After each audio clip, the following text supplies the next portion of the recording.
Au revoir Améré, au revoir Bakayoko, au revoir Mobala Yolanda, au revoir Papa Nakala, au revoir Étoile d'État, au revoir Golden Boy, au revoir Ministre d'État, au revoir Excellence.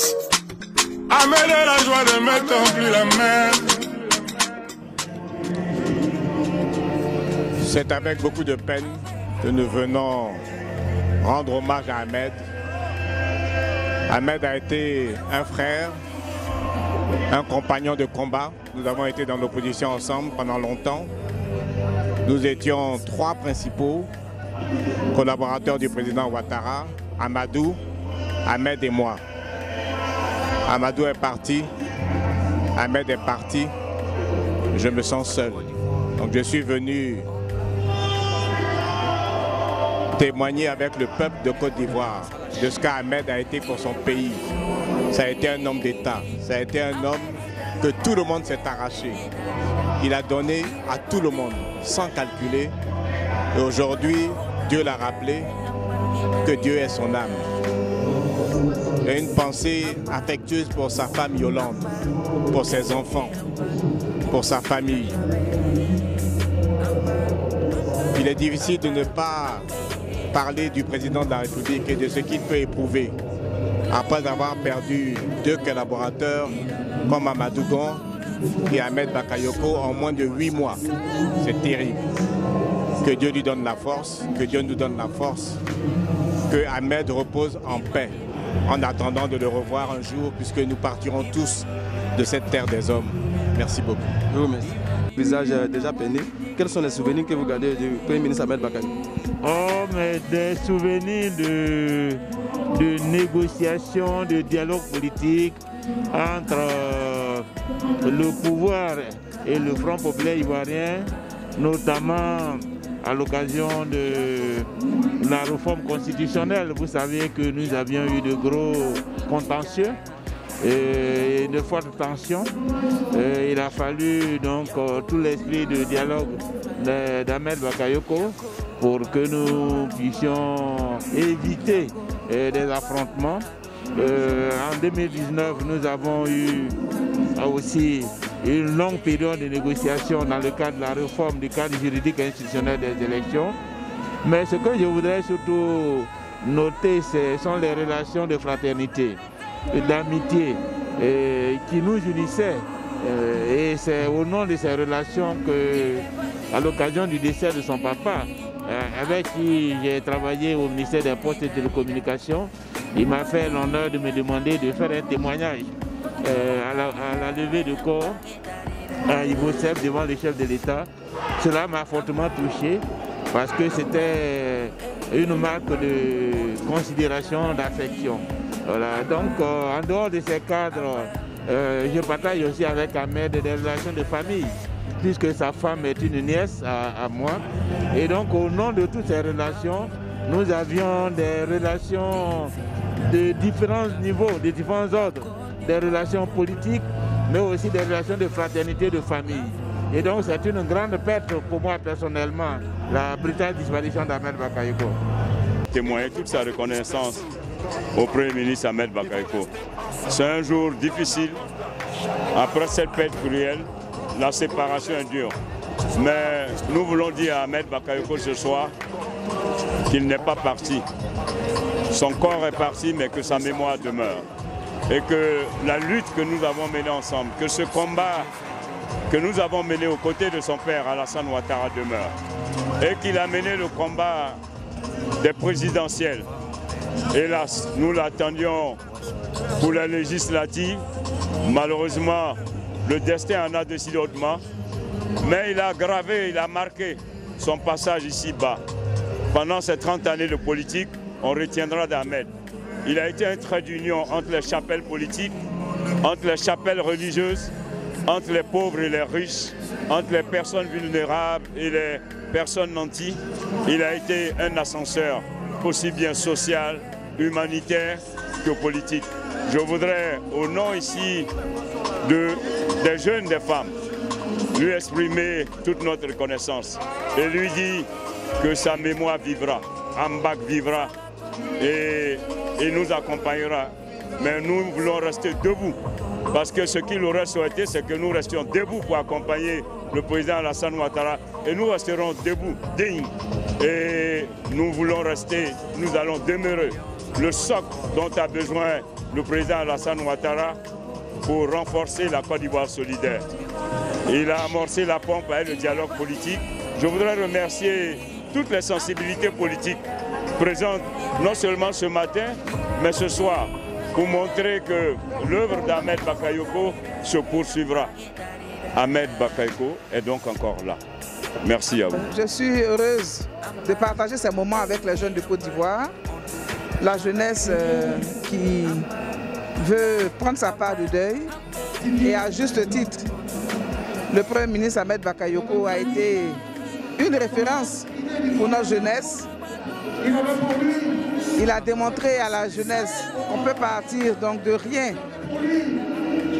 pour se réaliser, atteindre ses objectifs et apporter sa contribution à l'édification de notre société.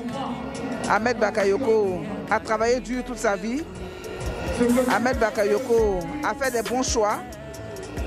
Il a été du côté de la justice, il a été du côté de son pays, il a su entendre l'appel des jeunes, le message des jeunes, il a su répondre également aux attentes des jeunes.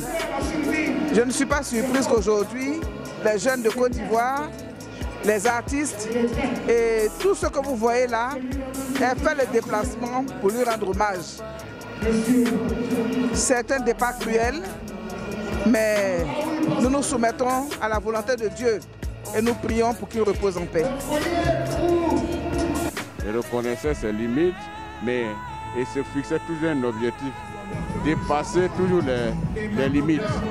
Et c'est un peu ce que je retiens de lui. Un monsieur qui en voulait à la vie, mais qui était toujours proche des populations. J'ai un souvenir que je peux raconter.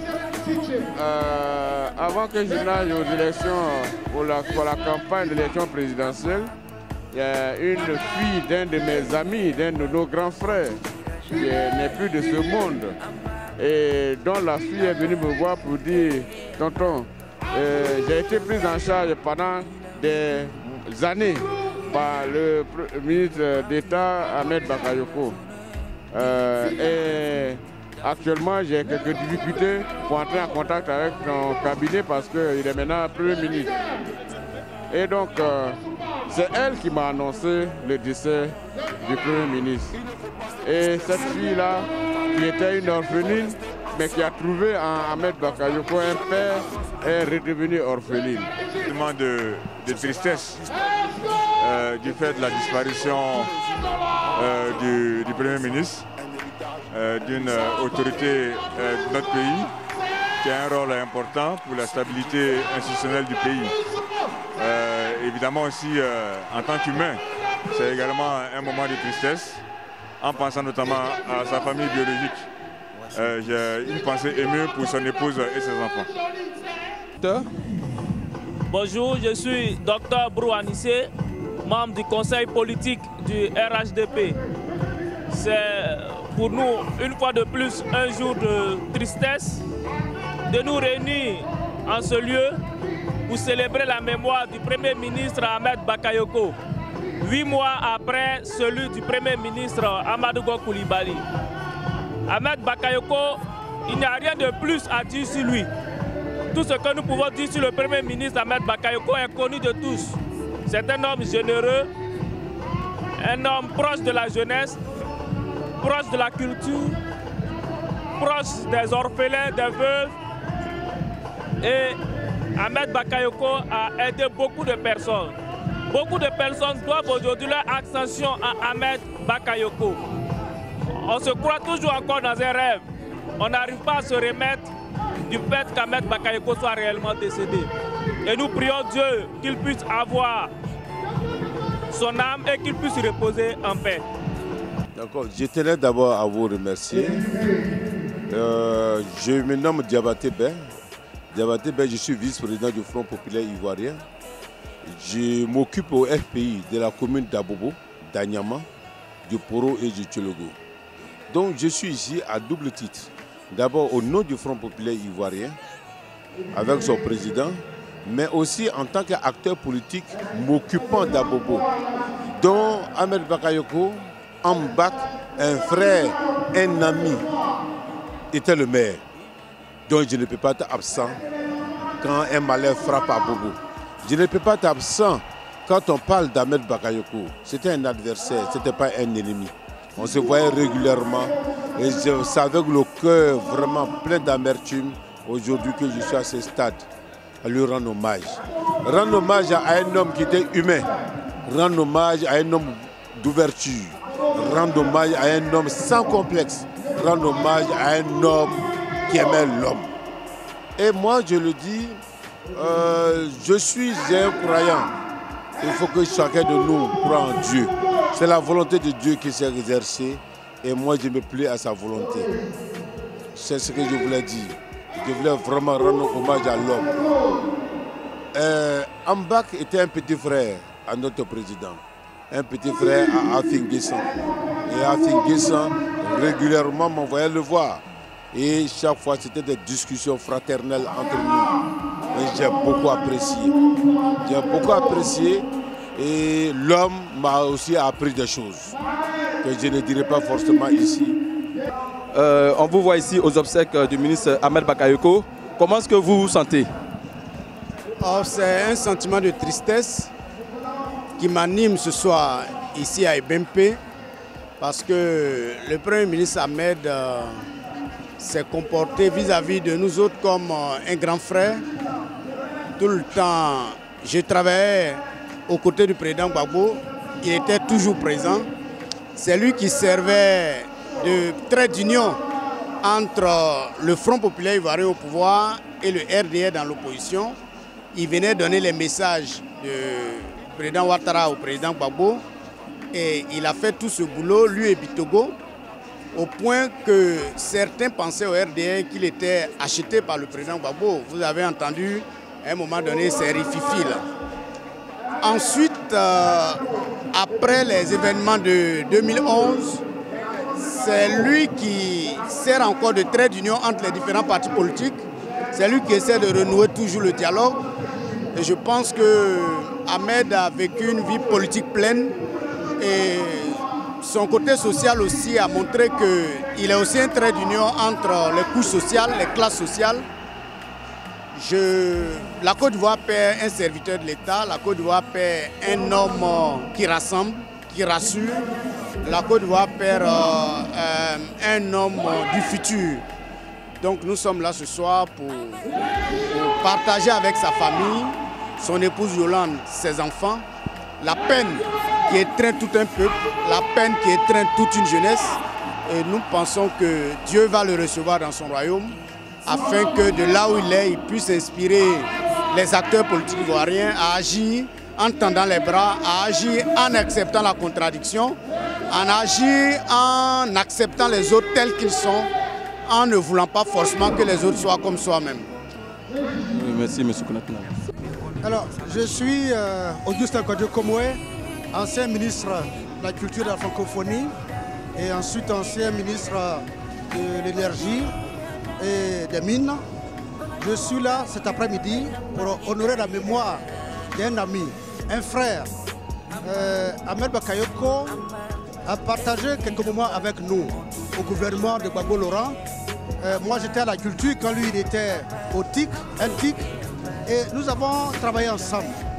J'ai trouvé en l'homme quelqu'un de très ouvert, d'un grand cœur, et donc au-delà de tout ce qu'on peut imaginer comme clivage politique en Côte d'Ivoire, je reconnais que Ahmed Bakayoko était un homme très ouvert.